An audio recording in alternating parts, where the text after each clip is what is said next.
1995년 이후 택시 면허 공급 과잉 상태를 보이는 데다 소득이 줄어 어려움도 날로 늘어가면서 창원시가 택시기사 처우 개선을 위한 3가지 방안을 내놨습니다. 하지만 이번 방안에 대한 우려의 목소리도 나오고 있는데요. 전주현 기자의 보도입니다. 1995년 이후 창원시뿐만 아니라 전국적으로 수송은 25% 감면한 반면 면허는 24% 증가하면서 택시 면허 공급 과잉 상태가 나타나고 있습니다. 이러한 상황 속에 택시 운수 소득이 줄어 종사자들의 어려움도 날로 늘어가고 있는 현실입니다. 이에 창원시가 특단의 조치를 내렸습니다.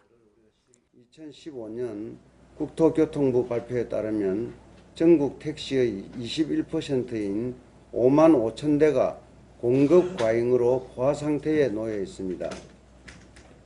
이로 인해 택시 사업자는 택시 가동률 저하로 수익 구조가 악화되고 택시 종사자는 근로시간 대비 낮은 보수를 받으며 열악한 환경에서 근무하거나 이직률이 높은 악순환 구조가 반복되고 있습니다. 20일 발표한 택시 운수 종사자 처우 개선 방안에는 크게 3가지 방안을 마련했습니다. 먼저 5개로 나뉜 브랜드 택시 콜센터를 1개소로 통합할 예정입니다. 카카오 택시 출범 이후 운영 효율이 저하되고 있으면서 콜센터가 통합이 되면 신속한 택시 배차로 경쟁력 강화는 물론 택시기사의 콜앱이 경감으로 운수 부담은 낮아질 것이라는 겁니다. 두 번째, 택시기사의 휴식을 위한 택시 쉼터를 조성할 방침입니다. 창원 택시기사가 하루 12시간 이상 운전을 하지만 휴게 공간이 부족한 현실로 건물형과 승강장형 2가지 형태로 총 6곳의 쉼터를 조성할 예정입니다.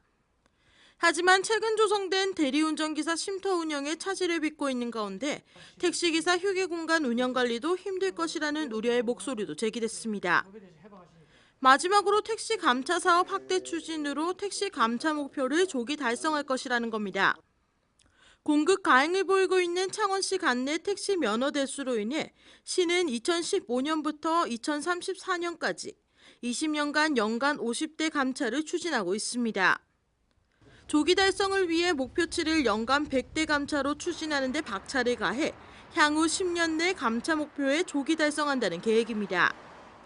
이번 개선 방안을 체계적으로 추진하여 택시 산업의 효율적인 운영을 도모하고 택시 산업 종사자의 근로 환경도 개선할 것입니다.